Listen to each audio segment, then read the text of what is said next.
Chers amis de TV Liberté, bonjour et bienvenue pour cet énième opus de Perles de culture. Et nous filons au cinéma tout de suite avec mon compère Louis. Et nous avons vu les mêmes films. Autant vous dire que ce ne sont pas les plus grands films que le cinéma n'ait jamais portés. Donc si vous êtes pressé, vous pouvez voir ailleurs. En revanche, si vous voulez en apprendre plus sur ces deux merveilles de films un peu thriller, nous allons aujourd'hui parler de Get Out, de Alien et de quelques beaux films anciens que nous vous invitons à revoir. Et nous commençons peut-être avec Get Out, que nous avons derrière moi. Louis, vous nous rappelez le scénario, comme disait Thierry Ardisson. L'histoire est effectivement très simple.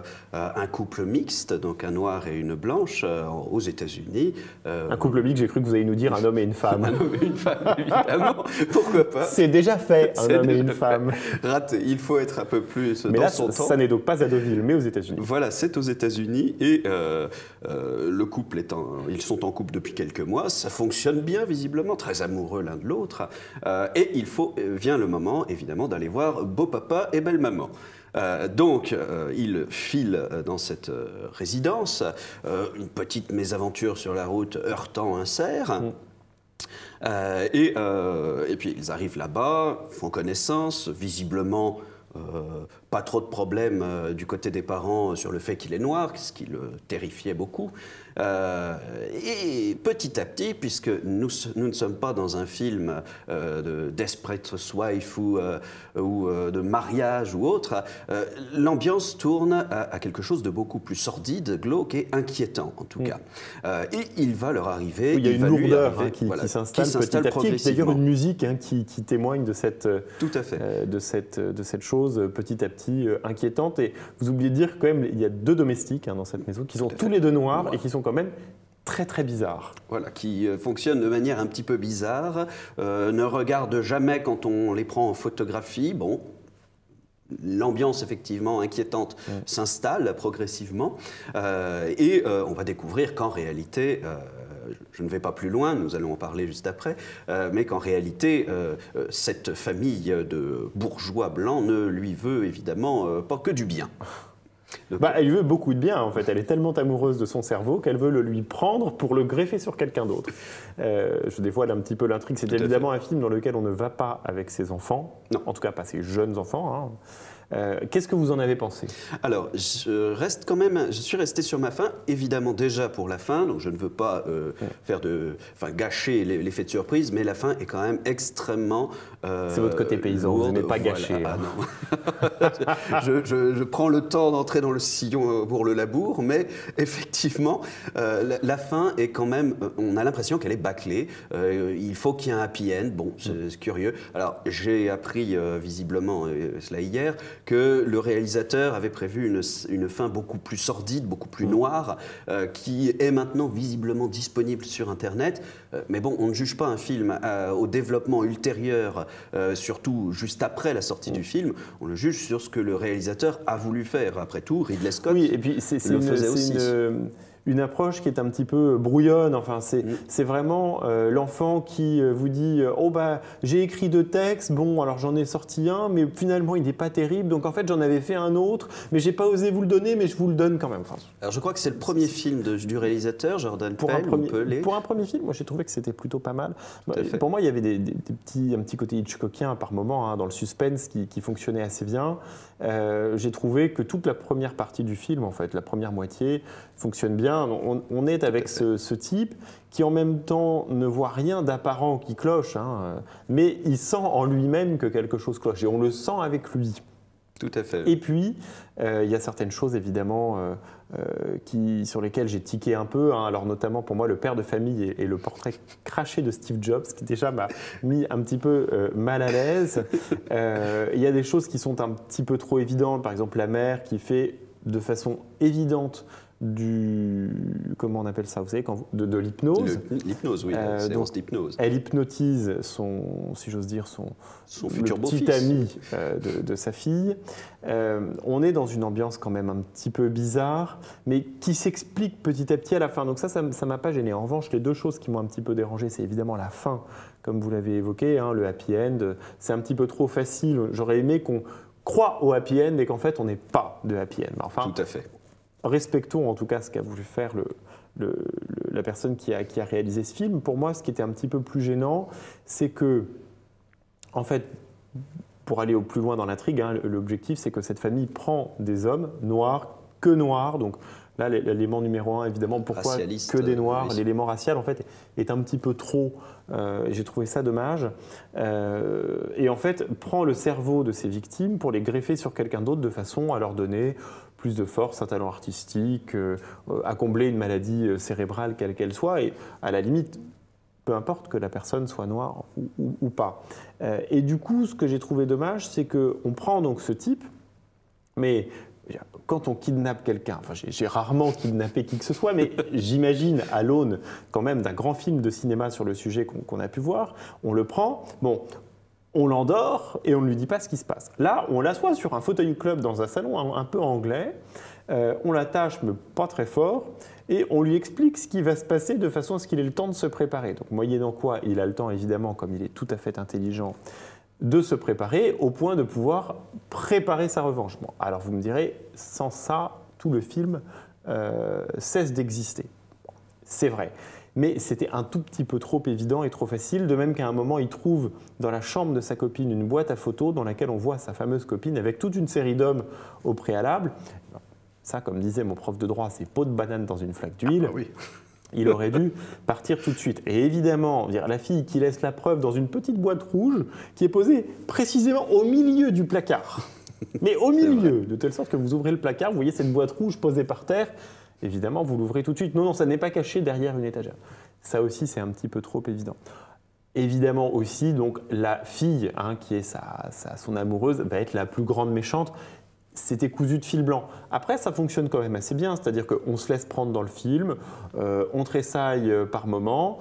Pour un premier film, c'est bien. C'est assez réussi, la photographie est très belle, Oui. Le jeu des acteurs, alors excepté pour moi l'acteur principal, malheureusement, je n'ai pas été ébloui par sa performance, mais tous les autres acteurs sont et très en particulier, bons, et notamment les deux domestiques. Voilà, les deux domestiques, et c'est vous savez, excellent. surtout elle, hein, il y a cette scène qui est tout à fait... Georgia.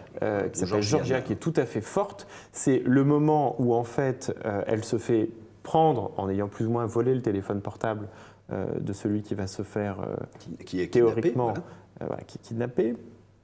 Et elle s'excuse en faisant un sourire forcé, et on la voit pleurer en même temps. Elle sourit en pleurant. C'est vraiment une très jolie scène. Très très beau. Oui. Et psychologiquement, ces deux personnages sont très bien travaillés. Pour moi, c'est vraiment ceux qui sont les plus réussis, avec des personnages pas trop caricaturaux, justement. Parce que les personnages de la famille, notamment la gentille fille qui devient méchante, c'est des choses qu'on a déjà vues dans toute une série de films. Et là, ces deux-là, il y a quelque chose. Je suis d'accord avec vous. Tout à fait. Et d'ailleurs, à noter, vous le disiez en préparant l'émission, on n'est pas tout de suite dans le gore ou dans l'hémoglobine. Pas tellement, à part à la fin. Bon, à la fin, il y a quand même le passage qui d'ailleurs me fait parfois penser, ça aussi, avec entre le Human Centipede et l'Alien. Bon, c'est un peu bizarre. Je trouve que c'est un peu incongru. Mais effectivement, tout au début et toute la première partie est très bien travaillée. Les 80% du film, en fait, c'est-à-dire au début, il n'y a pas d'hémoglobine. On est vraiment dans un thriller psychologique. Oui, tout à fait. Et pour le coup, ça fait du bien. Et pour un premier film, je trouve ça vraiment encourageant. Voilà. C'est pas le meilleur film de tous les temps, mais c'est très encourageant. Alors, vous avez fait une transition très subtile, mon cher Louis, en parlant d'Alien. Et nous avons vu aussi Alien : Covenant. Alors, Covenant, c'est en fait le nom du vaisseau spatial sur lequel une équipe est embarquée et va affronter des aliens. Alors je vous laisse peut-être faire une petite mise en perspective sur qu'est-ce qu'Alien, parce que je ne suis pas certain que tout le monde connaisse. Oui, effectivement, c'est le film mythique créé à la fin des années 70 par Ridley Scott, donc, qui est quand même, notons-le tout de même, l'un des plus grands réalisateurs qui soit encore en vie, même si... Oui. Il est un peu en fin de vie, au bout du rouleau aussi. Enfin, il est né en 37, hein, donc il fait précisément ses 80 ans cette année. Voilà. Et alors, il avait créé cette sorte d'atmosphère de huis clos dans l'espace, avec une mission qui débarque sur les planètes et qui tombe, un petit peu comme dans Life, Origine Inconnue, sur un organisme qui n'est pas gentil du tout. Et cet organisme est connu dans le monde du cinéma depuis que Ridley Scott l'a créé, pour avoir la particularité de faire germer en vous de charmantes bébêtes qui sortent en vous explosant la cage thoracique.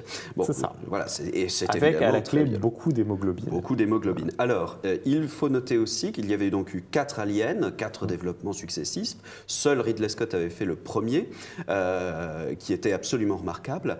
Et Ridley Scott était revenu il y a quelques années sur ce concept et il avait créé Prometheus. Il faut d'ailleurs bien comprendre que Alien Covenant, donc celui que nous sommes allés voir, ne peut pas se comprendre si on n'a pas vu au préalable Prometheus. Absolument. Il y a plusieurs personnages qui interviennent qui étaient déjà présents dans Prometheus. Sachant que Prometheus est donc avant Alien en fait.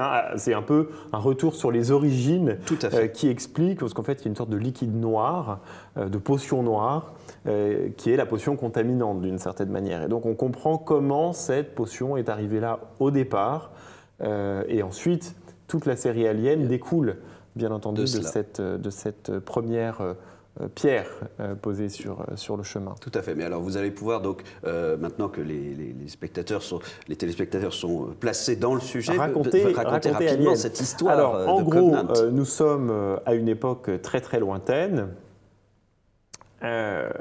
Et nous sommes dans un, surprise, vaisseau spatial où nous suivons une équipe composée d'une dizaine de membres d'équipage et d'un androïde. Et cet androïde gère un peu le vaisseau spatial pendant que l'équipage est sous cryogénie. Et c'est un équipage qui vise à amener des colons de manifestement la Terre vers une planète qui s'appelle Aurigae, si ma mémoire est bonne, où ils sont censés donc créer une nouvelle colonie humaine. Et au passage, à cause d'une petite défaillance technique, ils vont devoir s'arrêter sur une planète où ils débarquent en se disant que peut-être ils pourraient mettre la colonie sur celle-ci, s'épargnant au passage plusieurs années de voyage dans l'espace. 7 ans, très exactement. 7 ans. Pas de chance. Plouf, serais-je tenté de dire. Cette planète est la planète sur laquelle existent les aliens. Et donc, évidemment, au bout de quelques minutes, certains vont commencer à avoir des petits problèmes. Et on arrive à une scène qui va être donc le début, celle où un alien sort du corps de l'autre et essaye de buter tout le monde. Ils sont donc prisonniers sur cette planète, où ils sont recueillis par un autre androïde. Et ils s'installent un petit peu progressivement pendant quelques heures en attendant une mission de secours qui doit venir de leur vaisseau. Et pas de chance, pendant qu'ils attendent leur mission de secours, ils vont tous se faire buter les uns après les autres, comprenant que l'androïde est en fait quelqu'un qui est totalement cinglé et donc cherche à créer des aliens supplémentaires, à éduquer des petits aliens et donc à tous les tuer. Il est donc complice d'une certaine manière des aliens dont il est un peu le père, génétiquement parlant. Et évidemment, on est dans une approche qui est totalement classique dans Alien, c'est-à-dire les gentils arrivent, ils se posent, ils sont confrontés au problème, petit à petit, ils sont tués les uns après les autres, une petite équipe, 1, 2, 3, arrive à se sauver, et quand ils pensent qu'ils sont sauvés, pas de chance. Un alien restait et les bute. En général, il en reste un. Donc c'est exactement le même dispositif, par exemple, que dans un film d'horreur qui s'appelle Destination Finale, Final Destination, où en gros, là, c'est pas Alien, c'est la mort qui tue les gens les uns après les autres. En général, il en reste un qui apparaît dans celui d'après et qui meurt ensuite, bien entendu, parce que sinon, ça n'a aucun intérêt. Donc en fait, c'est de l'hémoglobine, tout le monde meurt. La brune, attention, elle n'est pas blonde, c'est ça la subtilité du film. La brune survit. Et nous invite à nous préparer au prochain épisode Darwinisme à l'envers, c'est le moins doué survit. Qu'en avez-vous pensé ? Eh bien, alors, j'ai été déçu, évidemment. Moi aussi. J'attendais beaucoup de ce film. Il y a eu des proches dans ce qu'on vient de vivre. Des proches qui disaient, en faisant le résumé de son spectacle, souvenez-vous, l'auteur-interprète arrive sur scène. Il s'emmerde. Le spectateur aussi. Et nous noterons au passage qu'une telle communion de pensée est rarement atteinte au théâtre où d'ordinaire, le public est le seul à s'emmerder. Tout à fait. Mais par rapport à Alien, ce que Ridley Scott avait prévu dans Prometheus était très prometteur, si j'ose dire. Il y avait un très beau travail sur les lumières. Il était proposé en 3D, en projection 3D, et il y avait vraiment une recherche esthétique, la volonté aussi de se distinguer un petit peu dans les créatures même des précédents aliens. Ici, nous revenons à l'alien plus traditionnel, un peu un condensé, avec toute cette ambiguïté, vous l'avez noté, autour du rapport de paternité. Du rapport de paternité, mais évidemment en parlant d'un dieu à l'origine d'une nouvelle humanité, mais aliénité, si j'ose dire. Une aliénité. Voilà, c'est un petit peu autour de cela que tourne le film. Alors c'est très intéressant, j'attendais beaucoup de cela, et malheureusement j'ai été très déçu parce que, il ne se passe pas grand-chose. Du début à la fin, il n'y a pratiquement aucun rebondissement, aucune surprise, et surtout, ce qui m'a beaucoup gêné par rapport au précédent de Ridley Scott, c'est qu'il y a vraiment de l'hémoglobine partout, tout le temps, on voit tout, c'est vraiment absolument, alors là sordide. Vraiment, surtout pas pour les enfants. C'est sordide. C'est très sordide. Il y a de beaux passages, de beaux moments pour ceux qui aiment les insectes ou autres, et on voit un Goliathus épinglé. Il y a tout un travail, toute une recherche de la part de cet androïde qui est resté sur cette planète, qui est sur cette planète, qui a voulu créer son humanité à lui, alors que lui-même est créé par un humain et n'a théoriquement pas la faculté de créer. Donc il y a toute une réflexion autour de cela qui aurait été intéressante. Malheureusement, ça ressort plus de l'anecdotique dans ce film, et c'est vraiment très dommage parce que Michael Fassbender reste quand même très bon dans son rôle, mais je crains malheureusement que ce soit le seul. Dans ce film. Oui, le reste, et les acteurs sont assez médiocres, le scénario est médiocre, et effectivement, la partie psychologique qui aurait pu être intéressante tombe vraiment à plat. En définitive, moi je vais vous dire les choses comme je les pense. Ce film avait un point fort, c'est que je l'ai vu à l'UGC Montparnasse, et dans cette salle, on captait l'Internet, ce qui me permettait de répondre à mes mails pendant le film. Ce n'était donc pas totalement une perte de temps. Alors, pour être un tout petit peu plus sérieux, les images sont quand même très jolies, les images de cette nouvelle planète. Le film est à mon avis trop long, on a du mal quand même à rentrer dedans. Au début, c'est quand même très laborieux. Il ne se passe c'est difficile. Rien. Voilà. On est dans un scénario qui me semble beaucoup trop classique pour l'Alien, c'est-à-dire avec le dispositif qu'on évoquait à l'instant. Il n'y a absolument aucune surprise en réalité, et c'est en fait le biais de tous ces films de série. C'est que on est bien obligé d'avoir la suite et donc de préparer la suite. Mais si on pouvait, dans le prochain, espérons-le ou passons-lui un message, je ne suis pas sûr que Ridley Scott regarde beaucoup TV Liberté à son âge, mais enfin, sait-on jamais. Un peu plus psychologique, un peu plus de surprise, ça nous ferait quand même du bien. Oui, et notons tout de même, pour ce qui ressort du côté positif, que dans un film de science-fiction, avoir un moment où on a quand même un peu de Wagner, un peu de Shelley et des mentions de Byron, ça n'est quand même pas si fréquent que cela.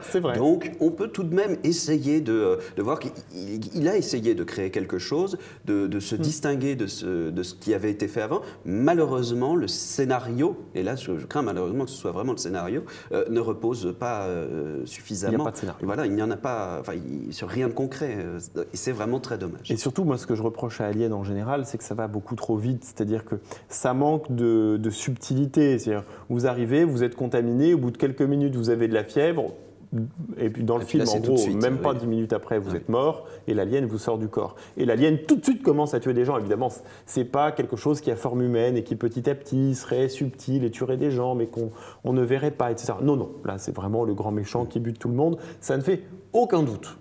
Donc, c'est pas très fin. Alors, c'est donc un film qu'on réserve aux aficionados du genre. Et ils pourront se consoler en allant voir quelques vieux films qui passent dans nos cinémas préférés.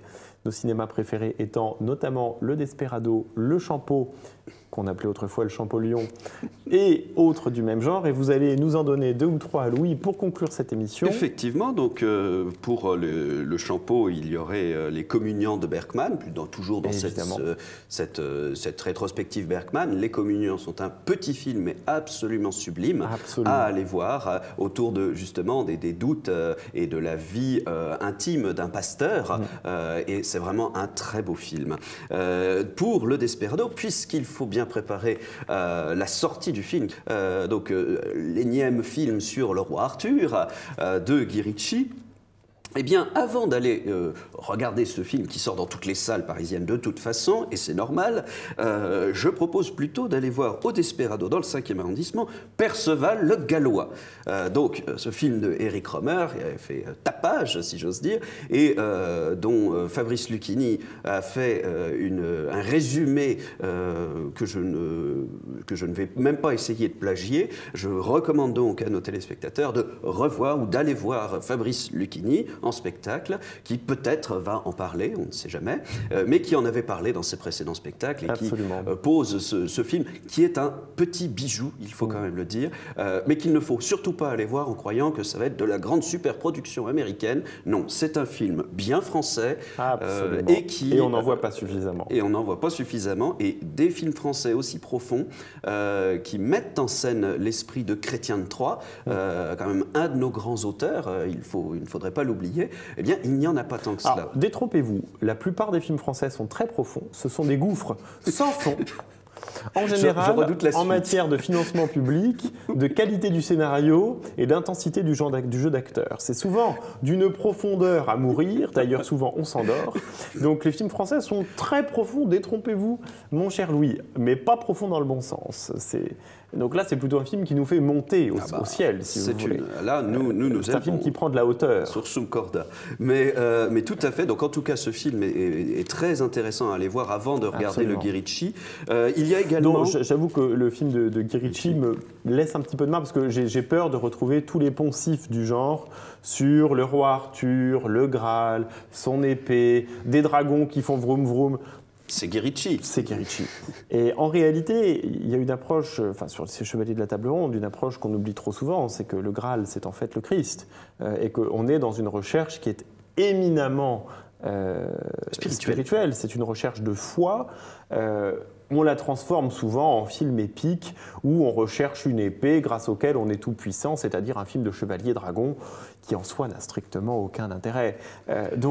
Mais nous verrons. Nous verrons bien. Voilà, en tout cas, on suit vos conseils. On retourne voir ce film de Rohmer qui est donc au Desperado, mais qu'on peut voir certainement aussi chez soi quand on habite notamment en province. Et je dis bien en province avec un S à province et non pas en région, puisque ces régions sont censées détruire les identités traditionnelles que les provinces préservaient. Donc, chers amis, soyez fiers de vos provinces et dans vos provinces, allez voir Rohmer. Les Moissons du Ciel également, de Terrence Malick, très beau film qui nous permet de voir une Amérique un petit peu différente dans cette ruée vers le Texas. Tout à fait. Et les saisonniers, après tout, le travail des saisonniers. Pourquoi pas. Revoyez peut-être le premier Alien. Oui, ça oui, le premier Alien de Ridley Scott. Et pourquoi pas, mais évidemment avec à l'esprit ce prisme racial, pourquoi pas Get Out, c'est-à-dire Va-t'en, qui est un film quand même plutôt réussi. Merci Louis. Merci Maxime. À la prochaine fois pour un très beau film sur le roi Arthur.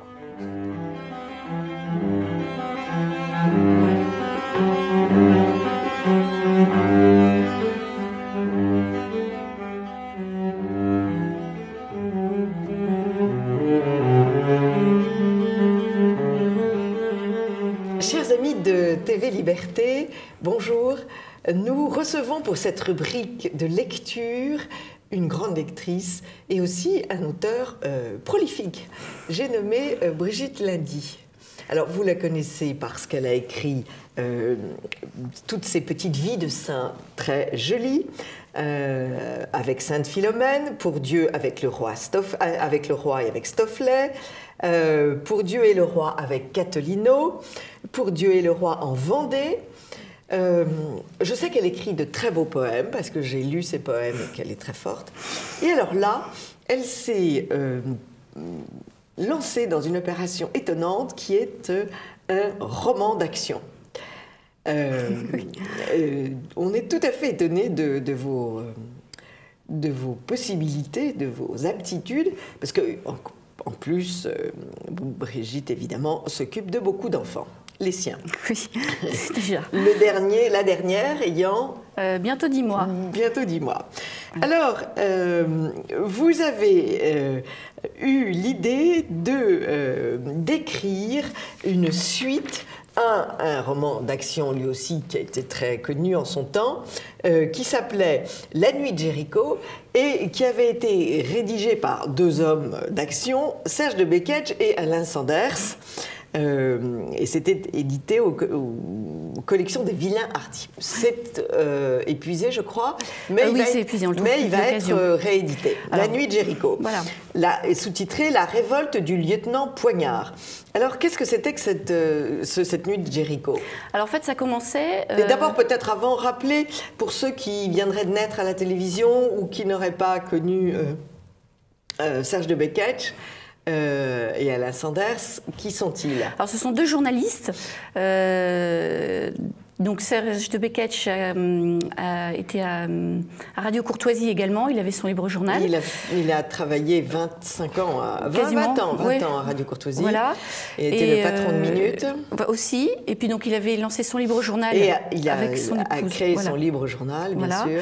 Et donc Alain Sanders, qui lui est journaliste à présent. Mais qui a été un soldat de terrain. En plus, oui, qui a pas mal bourlingué à droite à gauche et qui a fait les maquis anticommunistes avec Bernard Anthony, entre autres. Voilà. Donc deux hommes d'action qui ont pas mal bourlingué et qui forcément ont un vocabulaire très fleuri parce qu'ils ont vu pas mal de choses. Et qui ont l'habitude d'appeler un chat un chat. Un chat, voilà, aussi. Et donc ils se sont lancés, Serge de Beketch est parti d'une citation de Simon de Montfort disant « Puisque nous sommes les derniers dans ce château, allons-y et mourons s'il le faut. On se lance, même si c'est perdu, on ne perdra pas notre honneur, au moins. » Et donc il en a parlé avec Alain Sanders, qui explique ça très bien dans la postface de l'Aube de Jéricho. Et cette histoire de cet agriculteur qui, accusé d'un meurtre qu'il n'a pas commis, voit arriver une foule bigarré sur ses terres et qui décide de dire « je ne joue plus, je déclare ma ferme territoire libre, la République va voir ailleurs, c'est terminé, j'arrête, voilà. » Et ça se terminait là-dessus. Et un tome 2 était prévu et Serge Beketch malheureusement a été rappelé à Dieu et donc Sanders n'a pas eu le courage de continuer. Et moi en fait j'avais donc écrit pour les enfants mais je voulais me lancer plus pour grands adolescents adultes. Et je réfléchissais à la façon dont je pouvais faire et on m'a parlé de La Nuit de Jéricho en me disant « Tiens, mais tu devrais le lire, un tome 2 était prévu. » Bon. Et je l'ai lu. Moi, je voulais quelque chose de percutant, vraiment, parce que les livres pour adultes... Oui, parce que vous n'êtes pas du genre romantique, à vous lamenter au coin du feu. Non, il y a un moment donné où quand on voit la situation actuelle, on se dit « Mon Dieu, mais il faut réagir. » Donc réagissons. Et en fait, je l'ai trouvé assez percutant et puis mettant les pieds dans le plat, vraiment disant les choses. Et donc, j'ai proposé en fait à Alain Sanders le début de l'Aube de Jéricho en disant « Qu'est-ce que vous en pensez ?» Et il m'a dit « Non, c'est pas mal, faites-moi encore 5 ou 6 chapitres comme ça, vous avez un roman. » Et donc, je lui ai parlé de La Nuit de Jéricho, puisque j'étais partie là-dessus. Et faire une suite était difficile, parce qu'il est sorti en 92, La Nuit de Jéricho. Donc là, ça fait 25 ans. 25 ans, c'est une génération. Beaucoup de choses changent. Par rapport aux technologies, Internet balbutiait, les téléphones portables, on n'en avait pas, on n'avait pas de GPS. Et puis surtout, au point de vue politique, Maastricht n'était pas encore passé quand ça a été écrit. Donc on n'avait pas une omniprésence bruxelloise comme on a aujourd'hui. Donc il fallait renouer, en fait, avec La Nuit de Jéricho, tout en essayant de rester dans l'actualité. Et on est en plein dans l'actualité. Voilà, complètement en plein. Donc en donnant des nouvelles de Messer, donc, qui a été baptisé le lieutenant Poignard par dérision, puisque Messer veut dire couteau en allemand. Mais c'est le journaliste en mal de scoop qui dit qu'il l'appelle le lieutenant Poignard, c'est un ancien d'Algérie. Il a 5 harkis avec lui. Qu'il a rapatrié avec lui. Donc repartir là-dessus et trouver un fil rouge pour revenir sur l'actualité et essayer de trouver des solutions par rapport à ce qui se passe aujourd'hui. Alors, Brigitte, dans les exergues que vous citez, il y en a une que j'aime beaucoup, c'est « On se refuse à laisser détruire ou coloniser sa patrie parce qu'il est impossible de comptabiliser les bienfaits qu'elle dispense. De même qu'on lutte contre l'incendie de sa maison parce qu'il est impossible d'inventorier ce qui disparaîtrait avec elle. Aussi, loin de combattre pour une insaisissable abstraction, l'homme combat réellement pour sa maison. Oui. C'est Chesterton dans ouais, L'homme éternel. Et donc ces hommes et ces femmes combattent pour leur maison au sens propre du terme, puisqu'il y a la reconquête d'une ferme qui a été squattée avec tous les bâtiments abîmés, le bétail égorgé, enfin... Oui. Et alors, ce qui est très étonnant, c'est que, et à mon avis très intelligent, c'est que c'est pas les gens des villes qui réagissent, ce sont les gens des campagnes. Des campagnes. Oui, oui.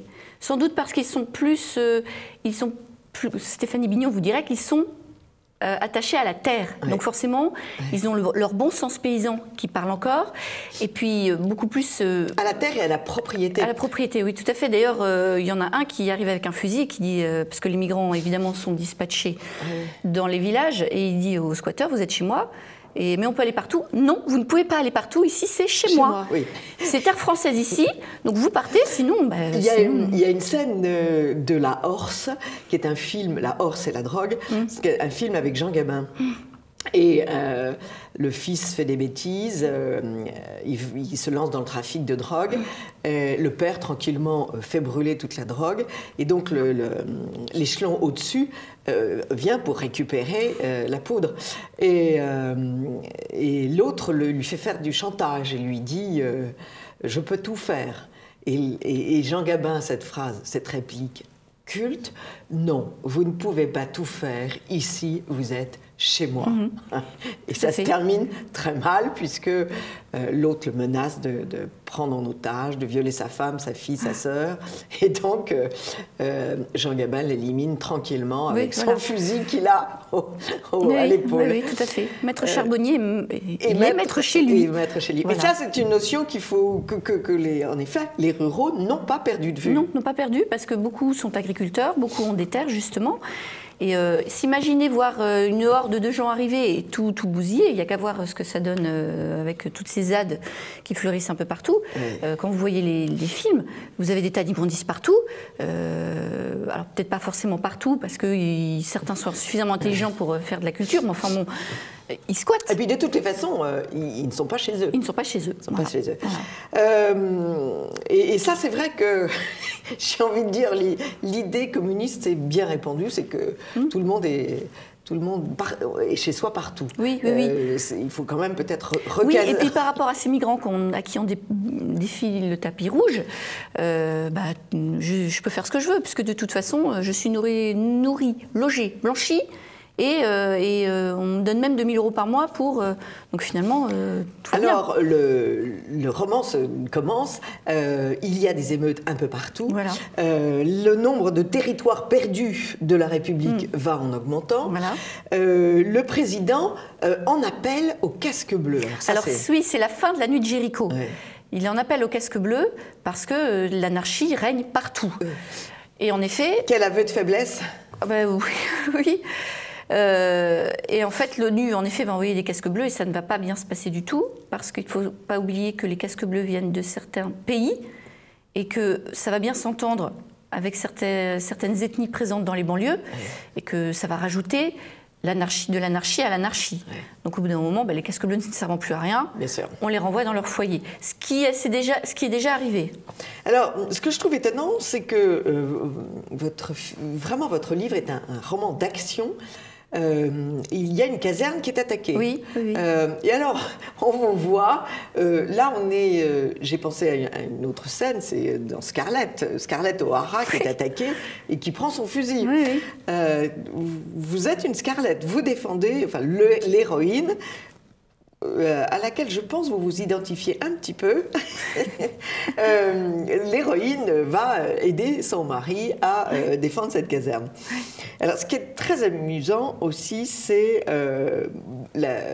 quand vous décrivez le comportement des préfets et des journalistes. Alors là, on éclate de rire parce que c'est tellement criant de vérité. Le préfet, on ne fait rien, surtout pas d'amalgame, surtout pas de violence. Non, c'est une mauvaise paix, mais et encore même pas une paix. Mais non, on ne va pas rajouter de l'huile sur le feu et faire le jeu de l'extrême droite, parce qu'il y a toujours plus ou moins cette histoire de il ne faut pas faire le lit du FN ou du parti d'extrême droite.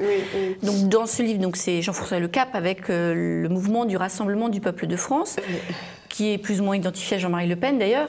Oui, si vous l'avez appelé le Cap, c'est pas pour rien. Voilà, et donc les préfets, non, surtout on ne fait pas, on ne dit rien. Et les journalistes partent en disant, vont visiter une zone libre en disant, on va voir sur place, et puis on va expliquer vraiment ce qui se passe. Parce que ce qu'on peut voir sur les réseaux sociaux, c'est très joli sur le papier, mais pas du tout. Et en fait, ils prennent la température.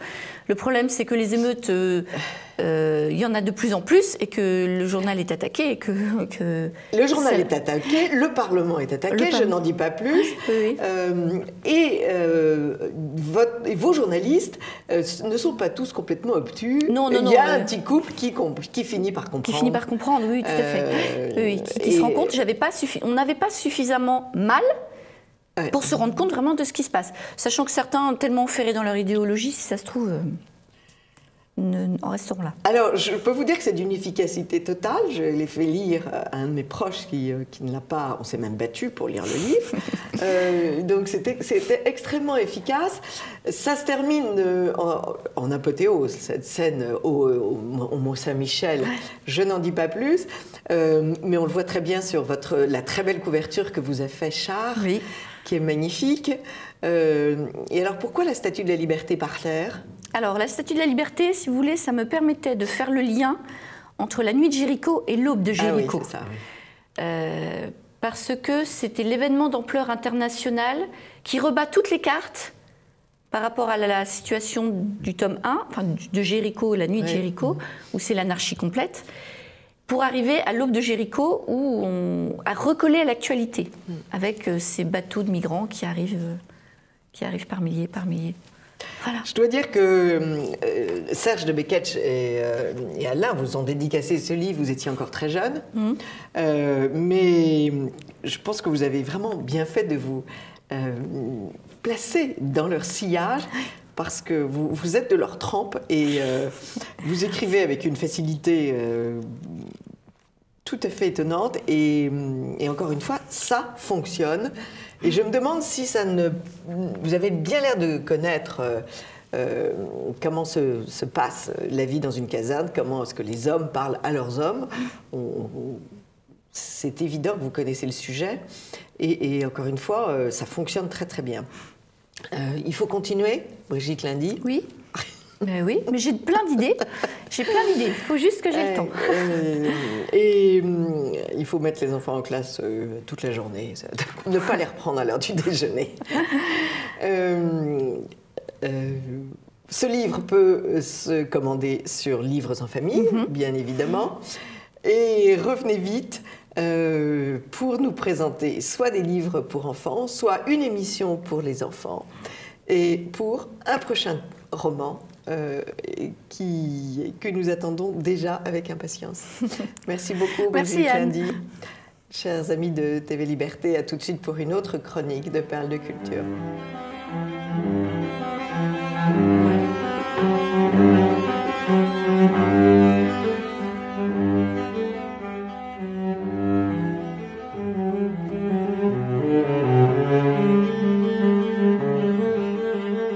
Chers amis de TV Liberté, pour cette rubrique patrimoine de Perles de Culture, nous avons décidé de nous intéresser à un très bon livre qui s'appelle « Ça coûte rien, c'est l'État qui paye ». Comment l'État vous fait les poches, rédigé par Bertrand Alamel et François Lepère. Bonjour à tous les deux. Bonjour.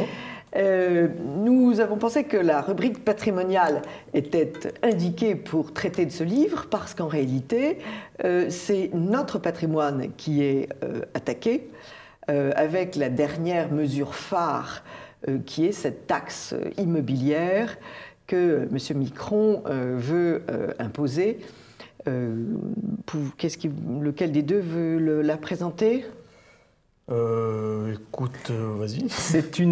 Ça n'est pas une fake news, comme on dit en anglais, c'est une erreur, une information erronée. C'est une information vraie qui est issue de Terra Nova, dont on connaît leur penchant anti-travail et anti-libertaire, ou libertaire en tout cas, et il considère que celui qui n'a pas de patrimoine à la fin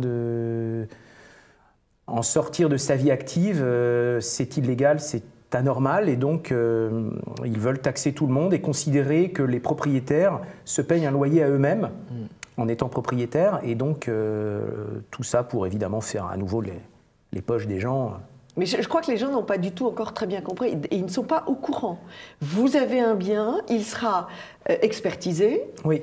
S'il était loué, cette location sera expertisée. C'est-à-dire que c'est et vous serez taxé sur la valeur locative. Voilà. C'est la base qui génère votre taxe foncière, taxe d'habitation. Et donc on sait qu'une maison à Paris de 200 mètres carrés, dans tel quartier, a une valeur locative de tant. Oui. Et donc l'État va considérer que vous, en étant propriétaire de votre bien, vous versez à vous-même un loyer. Et donc ce loyer fictif que finalement vous ne touchez pas va rentrer dans vos actifs. On est dans le délire, oui. On est dans le délire. Ce qui est intéressant, c'est qu'une fois qu'on est rentré dans ce système-là, on peut l'appliquer et l'étendre à tout autre domaine. Pourquoi pas d'ailleurs une voiture? Absolument. On pourra absolument. être tout ce que vous voiture, possédez, après la taxe d'achat, il y aura la taxe de possession. D'abord, vous pouvez nous dire ce que vous inspire, puisque quand même l'économie et toutes ces taxes sont vraiment au cœur de la campagne électorale. Est-ce que les derniers événements électoraux vous inspirent? Déjà, je me permettrai de ne pas être d'accord avec vous, puisque vous avez dit c'est au cœur de la campagne électorale. Malheureusement, non, ça n'a pas été au cœur de la campagne électorale. Vous avez raison. J'aurais aimé que... Alors, c'est au cœur de la campagne électorale de façon cachée. Oui. De façon occulte. Oui. Hein, parce que, sauf que malheureusement, on a très peu entendu parler mais on des n'en a pas parlé. 2200 milliards d'euros de dettes. Mais comme vous le savez, comme dans les films de Canal+, la vérité est ailleurs. Voilà. Donc qu'est-ce que cela m'inspire? Notamment à TV Liberté. Qu'est-ce que ça m'inspire? Malheureusement pas grand-chose, puisque j'aurais aimé qu'on en parle beaucoup plus. Et je vois mal comment... pour moi, les deux candidats ne font pas preuve d'une réelle volonté de réduire ou de s'attaquer au problème principal qui nous attend. Oui, non, mais vous avez dit quelque chose de très intéressant sur la République et son aboutissement. Ah, je crois que c'est toi que ça micro. Oui, c'était vous, pardon. Moi, je suis père de famille et je constate que si ça ment tout en haut de la famille, ça ment tout en bas. Voilà, la France, elle est pareille. Quand on ment aux Français depuis 40 ans, il ne faut pas s'étonner que certains se font prendre la main dans le sac, les Cahuzac, les Thévenoud et tous les autres. Le padré, le président de la République, nous brasse du vent et ment. Donc ça ment à tous les échelons de la gueuse. Oui. Et le poisson pourrit par la tête. Le poisson, il est déjà fortement périmé. Proverbe chinois. Alors, dans votre maison d'édition, Le Mammouth, vous avez publié un premier livre sur la sécurité sociale qui s'appelle... Alors, ça s'appelle « Je quitte la Sécu ». Je quitte la Sécu. Un livre qui a été refusé par tous les organes de presse, parce qu'il faut surtout continuer à mentir. Mais avant de le publier, je l'ai fait vérifier, j'ai fait vérifier tout l'aspect juridique par 3 avocats, dont je tairai les noms d'ailleurs car ils veulent pouvoir continuer à exercer leur métier sans représailles.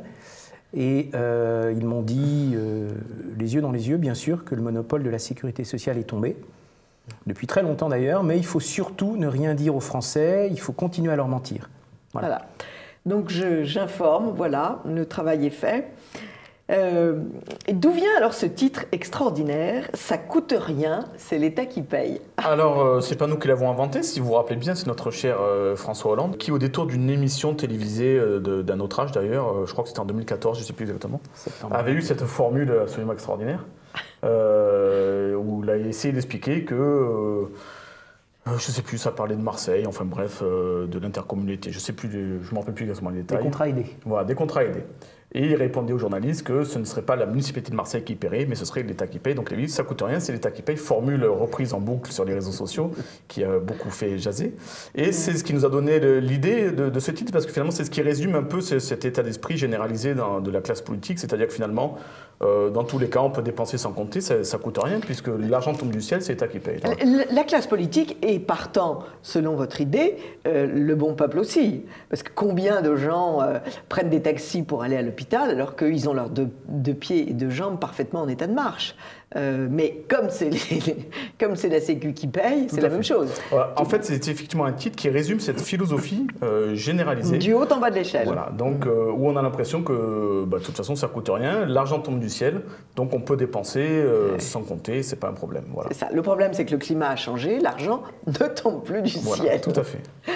Alors, vous avez répertorié 360 taxes, contributions et impôts. Et chaque trimestre, on en dessine une nouvelle. Alors, 360 taxes, ça fait en effet beaucoup. Oui, sachant que la moyenne dans les autres pays, elle est autour de 100. Ah oui. Donc nous sommes à peu près presque 4 fois plus taxés que la moyenne de nos partenaires européens. Et après, on pleure parce que la France fait une pauvre croissance toute molle de 0,2. Oui.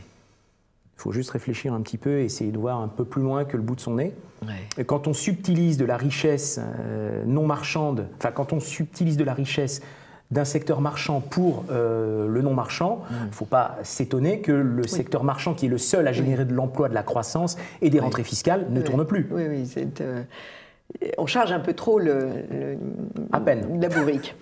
Alors, parmi tous ces impôts, vous en signalez de toutes folkloriques et de toutes insupportables. Pouvez-vous nous en donner quelques exemples? Je ne sais plus celle qui m'a le plus marqué, moi. Bon, je passe sur les éoliennes, peut-être, c'est celle qui, toi, t'intéresse.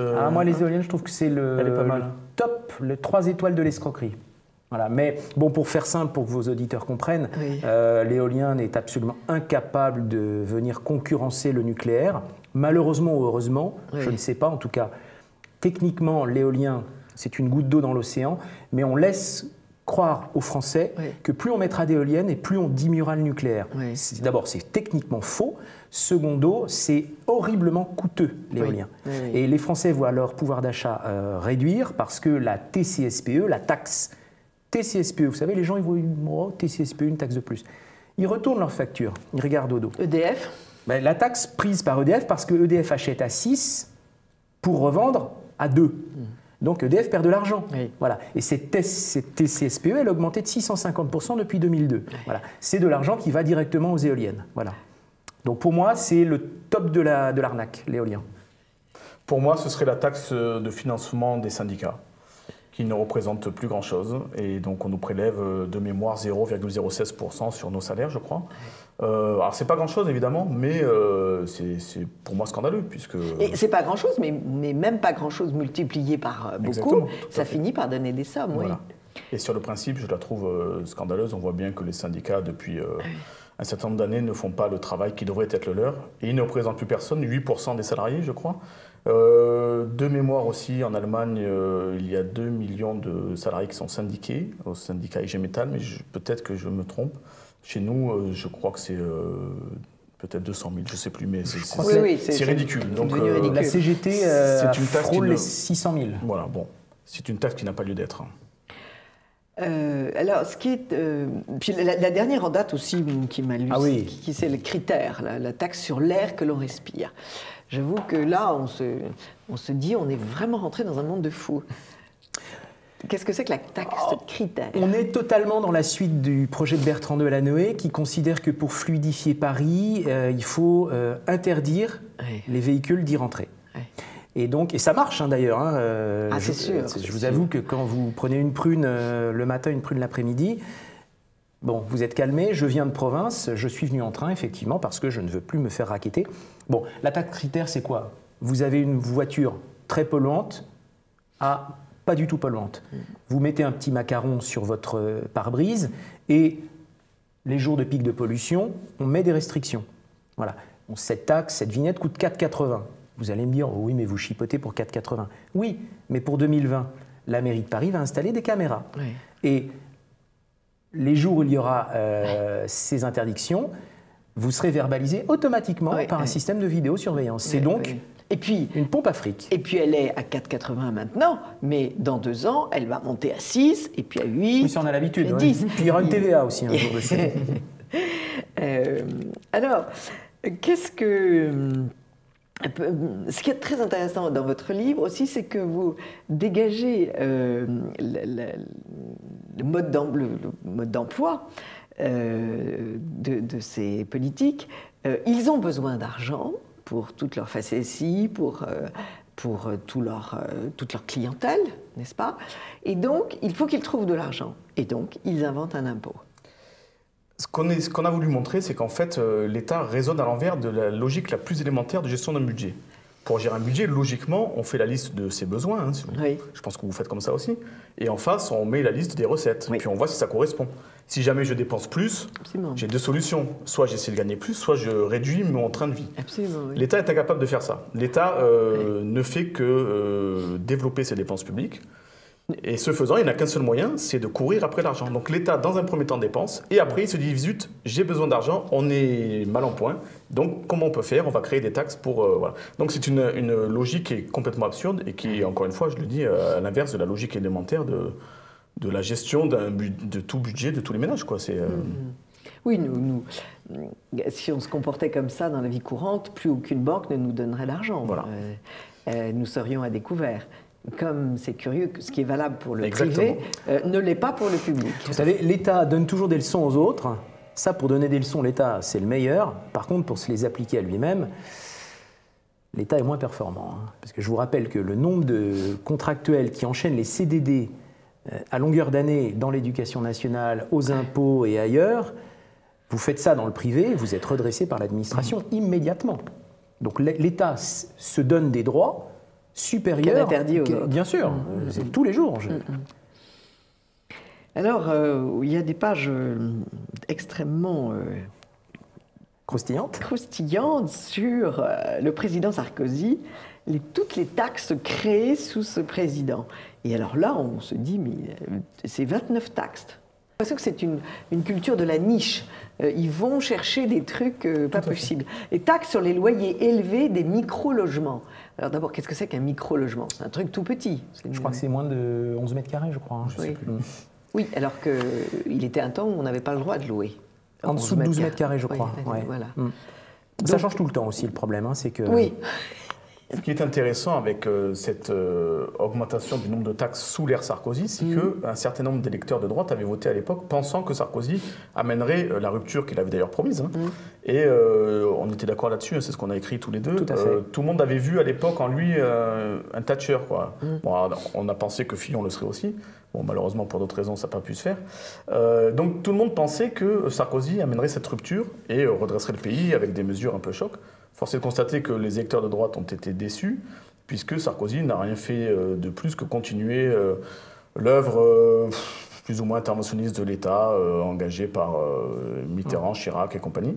Donc c'est d'ailleurs une des raisons de ses défaites. Lui pense qu'il a perdu sur l'aspect identitaire, etc. Moi je pense que ça vient beaucoup de là. Donc voilà, Sarkozy n'a pas su finalement, d'une part, ni réduire le train de vie de l'État, ni réduire la pression fiscale. C'est juste ce que les électeurs lui demandaient à l'époque. C'est franchement regrettable. Ouais. Alors je cite « taxe spéciale d'équipement au profit de la Société du Grand Paris ».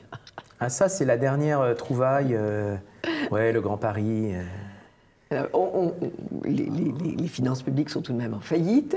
La dette est absolument gigantesque. Oui, ça, il ne faut pas le dire. Fillon avait essayé de le dire il y a quelques années, ça n'avait pas plu. Donc, et on envisage encore un organisme tout à fait... Oui, parce que derrière, les syndicats espèrent se nourrir et se gaver d'argent public comme d'habitude. Je vous rappelle que les syndicats sont les seuls à ne pas publier leurs comptes. Ils ont un patrimoine important de châteaux à droite à gauche pour loger leurs enfants. Ils ont l'exonération chez EDF, on ne paye que 10% de la facture. Hein, EDF, sans limite de consommation. Hein. EDF est tout de même, depuis des années, très, très symbolique de contournement des dépenses. Parce que les syndicats très bien ont géré, un pouvoir EDF. de nuisance extrêmement fort. EDF est très, très bien géré. Ouais, vous croyez?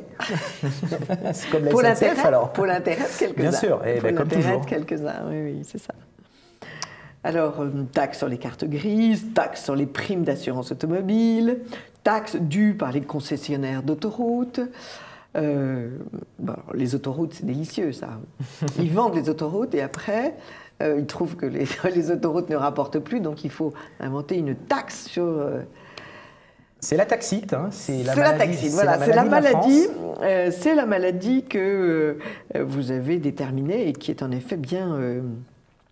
Moi, si vous voulez, au-delà, ce qui me gêne, au-delà de toutes ces taxes, c'est cette volonté que l'État veut tout faire pour nous.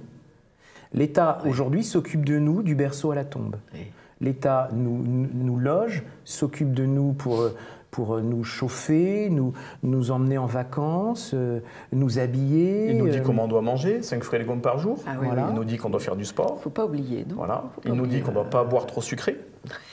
Donc, effectivement, l'État s'occupe de nous tout le temps. Sauf Voilà. que s'occuper de nous, ça coûte.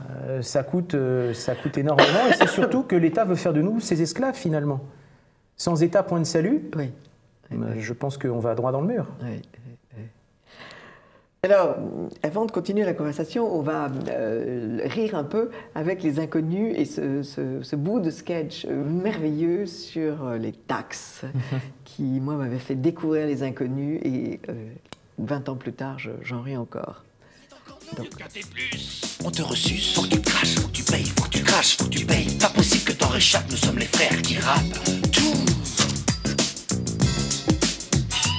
T'as pensé à payer ta taxe foncière, taxe immobilière, taxe professionnelle, taxe sur le personnel, taxe d'apprentissage, taxe si t'es pas sage, taxe sur tout ce qui bouge, sur tes clopes et sur ton rouge, sur tes cachets d'aspirine, sur ta vodka et sur ton jean. Majoration relevée, vignettes et timbres fiscaux, carte grise et assurance auto. Droit d'immatriculation, PV, crash, crash. Essence, péage, héritage, partage, mariage, concubinage, on est là à tous les étages.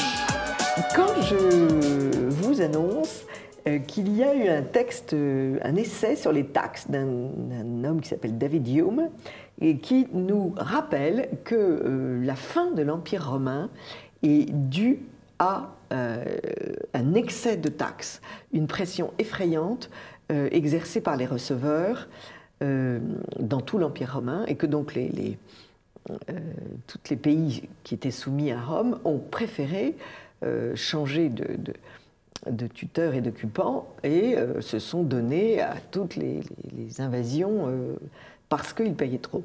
C'est ce qui s'est aussi passé en quelque sorte avant 89. Oui, en Europe de l'Est. Et en Europe de l'Est, bien sûr, mais avant, dans les années 80, 1780, les receveurs d'impôts se sont un peu trop largement servis au détriment du système royal et monarchique. Ils se servent toujours. Hein. Enfin, si vous toujours. pensez qu'on a changé d'époque, Anne, vous vous trompez. Ils se Il y a servent toujours toujours, une oui. caste de privilégiés qui se sert allègrement et qui exige que les autres ne se servent pas. Faites ce que je dis, faites pas ce que je fais. Alors, il y a peut-être aussi un autre livre.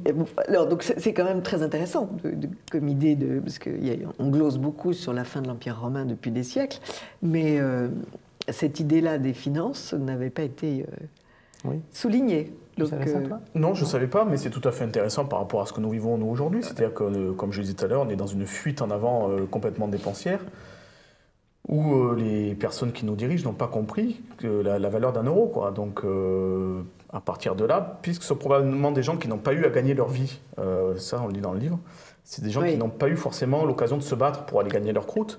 Je pense qu'ils n'ont pas compris comment se gagner l'argent. Donc l'argent tombe, l'argent public, ils pensent qu'il tombe du ciel. Ils ont compris une seule chose, c'est comment capter l'argent public. Voilà. Ça, c'est, Et donc, on en arrive à une situation d'endettement absolument effarante, avec d'ailleurs des déficits annuels qui sont eux-mêmes effarants, mais apparemment ça ne choque personne. Et ces gens-là ne réagissent pas. Donc, pour revenir à ce qu'on disait tout à l'heure, la campagne présidentielle a oublié de mentionner l'enjeu majeur, c'est-à-dire ce qui nous attend d'ici quelques mois ou peut-être années, une possible faillite du pays, quoi. Voilà. Donc, moi, je trouve que le Conseil d'État est quand même très très responsable. Ils font des rapports fantastiques. Oui, la Cour des comptes aussi. La Cour des comptes, je veux dire, Ouais. la Cour des comptes. Ces gens-là, qui sont des gens très chevronnés, très sages, très intelligents toujours, font de très très beaux rapports. Et ils acceptent que ces rapports soient foutus dans un tiroir jusqu'à l'année d'après. Je trouve qu'ils pourraient quand même se secouer un peu. Ils pourraient, je sais pas, moi, faire venir la presse, dire... Ah, ils le font, Oui, enfin, faire la grève, faire des défilés, investir l'Élysée. il se pourrait que quelque chose nous dépasse. C'est-à-dire qu'il se pourrait qu'il y ait des éléments que nous ne maîtrisions pas, nous, ici, pauvres citoyens. Je pense qu'il s'est mis en place une politique de clientélisme généralisée. C'est-à-dire que l'État, en développant toutes sortes de services publics, d'organismes divers, de comités théodules, etc., génère de la clientèle, génère de futurs électeurs. C'est ça, oui. Donc à partir du moment où vous supprimez ces services, vous supprimez des électeurs, vous éloignez des électeurs potentiels. Voilà la raison pour laquelle je pense que ces rapports sont mis au tiroir, tout simplement. Oui, donc on revient au problème des élections qui pourrissent légèrement. La politique est un business. La politique est un Regardez, business. je ne vais citer personne, mais qui vit de la politique depuis des années? Regardez les 11 candidats qui sont là. Et je crois qu'il n'y en a que 4 qui travaillaient vraiment. Ouais. Les autres sont tous issus ils sont rentrés en politique pour certains très jeunes. Hein. Je pense à certains insoumis qui sont rentrés à 26 ans. Voilà. Et quelles richesses ont-ils créées depuis 30 ans? Oui, non, pas grand-chose. Ils vivent Si, tu te trompes, puisqu'en cassant du mobilier urbain, ça permet de faire... C'est vrai, ça fait rentrer de la TVA, tu as raison. Voilà.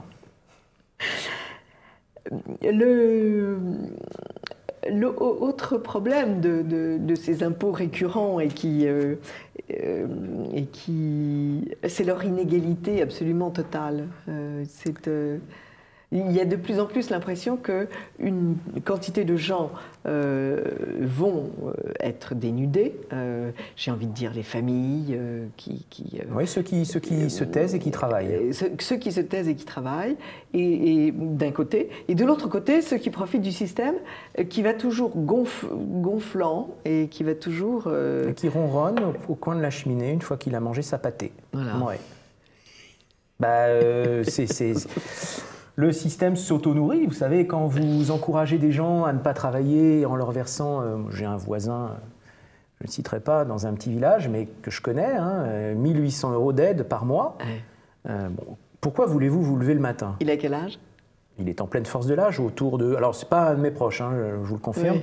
Quelqu'un que j'aperçois le matin, autour de 27 ans, 28 ans. Ah oui. C'est la force de l'âge. Moi, à 29 ans, je créais ma boîte. J'ai travaillé pendant 18 mois, sûr. pendant 7 jours. Bien sûr. Voilà. Si on ne crée pas, si on ne se lance pas, comme tu l'as fait, comme on l'a fait, dans la force de l'âge, c'est pas quand on a 45, nos âges, qu'on commence à se jeter à l'eau. C'est sûr. C'est sûr. Non, l'argent tombe du ciel, donc pourquoi travailler? Alors, qu'est-ce que vous... Quel conseil on pourrait donner à nos élus? Qu'est-ce que vous... À nos élus toujours la même histoire. Moi, je suis de mon credo, au risque de paraître un peu psychorigide, mais j'en reviens... Il n'y a pas de secret, j'en reviens à cette histoire de dépenses et de recettes. Comment peut-on baisser une pression fiscale sans réduire les dépenses? Il n'y a pas de solution. Il n'y a pas 36 000 recettes, c'est la seule. À partir du moment où on aura pris conscience qu'il faut réduire le poids de l'État, peut-être qu'on pourra envisager une réduction de la pression fiscale. Mais ça passe par des mesures toutes simples. Alors, on le cite ça aussi. Moi, j'ai été effaré, par exemple, de la réforme des collectivités territoriales. Oui. Faite par la gauche. Je ne comprends d'ailleurs toujours pas pourquoi c'est pas la droite qui l'a initiée. Ça aurait été plus logique, d'une certaine manière. Et alors, on a réduit, pensez-vous donc, le nombre de régions de 22 à 13. Quelle économie, avec des frais de structure qui vont être, de réorganisation qui vont être faramineux à nouveau. Moi, j'avais envie de dire, mais allons au bout des choses. La France n'est pas non plus un si grand pays. Partageons-la en 4, ça fait 4 grandes régions. Supprimons les conseils départementaux. Avec 4 conseils régionaux et l'intercommunalité, je pense qu'on devrait s'en sortir suffisamment pour régler un certain nombre de problèmes territoriaux, et ça nous coûtera moins cher. Une fois qu'on aura baissé les dépenses, on pourra redonner un petit peu de pouvoir d'achat aux ménages qui paieront moins d'impôts. Ça me paraît juste une logique, une fois de plus, élémentaire, mais bon. Mais il n'y a pas la volonté. Et il y a quelque chose de choquant aussi, c'est toutes ces grosses boîtes internationales qui ne payent pas d'impôts en France. Tu veux y aller ou... Oui, mais écoutez, il y a ce qu'on appelle le marché. Je sais bien, quand on parle du marché, on est tout de suite taxé d'ultra-libéral, américain, avec des dollars qui sortent de mes poches, d'ailleurs. Je vois si j'en ai pas laissé. J'ai vu. Vous avez eu ma liasse de dollars vous sommiez des dollars. Très bien. Le marché, c'est l'équilibre entre l'offre et la demande. Vous savez, j'ai 3 enfants, je leur explique toujours que pour se mettre d'accord au marché, quand je vais acheter une botte de radis, il faut que j'accepte de payer le prix et que le vendeur accepte de me donner la marchandise. Voilà. Le marché autorise des fluctuations de société, des fluctuations monétaires, des fluctuations de travailleurs. On ne peut pas lutter contre le marché. C'est toujours le marché qui a raison. Heureusement ou malheureusement. Oui. Mais si des sociétés ne payent pas d'impôts, bah, je dirais c'est parce qu'elles sont bien astucieuses et parce qu'elles ont compris qu'il fallait encourager ceux qui travaillent. Oui, mais j'ajouterais, excusez-moi. Mais vous avez le droit de pas être d'accord. Hein. J'ajouterais qu'en plus de ça, on a tendance à dire que les sociétés, ce genre de sociétés vont s'exilent vers des paradis fiscaux. C'est un peu ça. Mais c'est ça ma question. S'il y a un paradis fiscal, c'est bien qu'il y a un enfer fiscal quelque part. Voilà. Donc l'enfer fiscal, il est chez nous. Voilà. Donc il ne faut pas s'étonner Mais ce qui m'étonne, si vous voulez, c'est que ça a quand même l'air d'être une petite manie qui se répand au maximum, qu'il y a des cabinets d'avocats spécialisés pour régler ces problèmes-là, et que c'est le pauvre crétin de Dupont et Durand qui paye son impôt et qui, lui, ne peut pas y échapper. Donc ça me paraît un peu... Oui, vous avez raison, j'ai en dehors des problèmes, en dehors des problèmes de libéralisme et tout, je vais aller un petit peu plus haut, si vous voulez. Tout système économique doit être fondé sur un système de valeurs, et je suis désolée, mais tu ne voleras pas, c'est probablement pas dans la constitution financière américaine, mais chez nous, en pays catholique, tu ne voleras pas, c'est l'axiome de base. Or, en partant à l'extérieur de la France, c'est du vol. Donc il faut appeler les choses par leur nom. Je ne sais pas si... Je ne voudrais pas faire ma catholique, mais un monde, si vous voulez, où il n'y a plus aucune table de la loi, il faudrait que les règles soient communes. Va dans le mur. Enfin, je veux dire, on va dans le mur. Il faudrait que les règles soient communes. Alors, vous parlez de vol. Est-ce que c'est vraiment du vol ou est-ce que c'est un manque à gagner pour l'État? C'est pas exactement la même chose. Alors, oui, on peut préciser. Est-ce que... c'est un manque à gagner pour l'État, mais c'est quand même un détournement, puisque l'entreprise travaille en France, sur notre sol, bénéficie des superstructures françaises, donc il n'y a aucune raison qu'il ne paye pas son... On en revient à ce que disait François, effectivement, il faudrait une harmonisation mondiale. Presque. Oui, c'est vrai que ça, il ne faut pas rêver. Ouais. Ah non, bien sûr qu'il ne faut pas rêver. On ne peut pas organiser le monde. Jamais. Donc commençons à organiser la France. Oui, on n'y arrivera jamais. Je vais faire du lepénisme, mais c'est la France. Ouais. Toute idée... C'est une utopie, mais vous savez, Anne, le déficit de la France, il n'est pas impossible à résorber. Je vous rappellerai qu'au sortir de la Première Guerre mondiale, la France avait une dette de 100% du PIB. Oui. En 4 ans, elle a réussi à rembourser. Parce qu'on a libéré les gens, on a laissé les gens travailler, aussi parce que la France a exigé des contreparties importantes de l'Allemagne. Oui. Vous connaissez votre histoire, la Seconde Guerre mondiale, elle a germé dans ses réparations de la Première, mais la France travaillait, on travaillait énormément. Et puis le tissu industriel était très dense. Extrêmement important. Bien sûr. Je viens de visiter Romans, une impression de désert monstrueux, cette ville qui était... Romans-sur-Isère ? Oui, ouais. Cette ville qui était riche et avec de très jolies maisons. On voyait qu'il y a eu une grande aisance. Bien, la dernière usine de Charles Jourdan est taguée, les vitres explosées, et c'est sinistre. C'est absolument sinistre. La France, industriellement, est très sinistrée. Et complètement sinistrée. On peut peut-être se poser la question d'où ça vient, et je pense qu'on va retomber toujours sur la même histoire, probablement des prélèvements sociaux qui sont trop importants, qui encouragent les entreprises à aller voir ailleurs. Absolument. Aller faire travailler les Polonais, que j'aime beaucoup, et je trouve qu'ils doivent travailler eux aussi. Mais d'abord, on les fait travailler comme des esclaves, puisqu'on les emploie à un tarif horaire absolument honteux. Tout ça pour que... Bon, en tout cas, ça coûte rien, c'est l'État qui paye. Comment l'État vous fait les poches est un livre très drôle sur un sujet douloureux et triste. Donc, ça coûte 17 €. Ça coûte 17 €. Vous allez sur le site des éditions Mammouth. Lemammouth.fr ou alors Amazon ou à la Fnac ou Intermarché, Leclerc. Et vous pourrez même communiquer avec... Bertrand Alamel et François Lepère, et éventuellement trouver ce livre sur la sécurité sociale qui, rappelez-le, s'appelle Je quitte la Sécu. Je quitte la Sécu. De Laurent C. Et je peux confirmer qu'on peut quitter la Sécu et être assuré en Angleterre sans avoir de problème juridique, puisque j'ai quitté la Sécu Et vous êtes toujours vivant. Je suis vivant, je dors sur mes 2 oreilles. Et vos enfants vivent. Et j'ai une famille que j'aime. Merci beaucoup à tous les deux de nous avoir éclairés et instruits avec ce douloureux sujet des impôts. Amis de TV Liberté, à très vite pour une autre rubrique de Perles de Culture.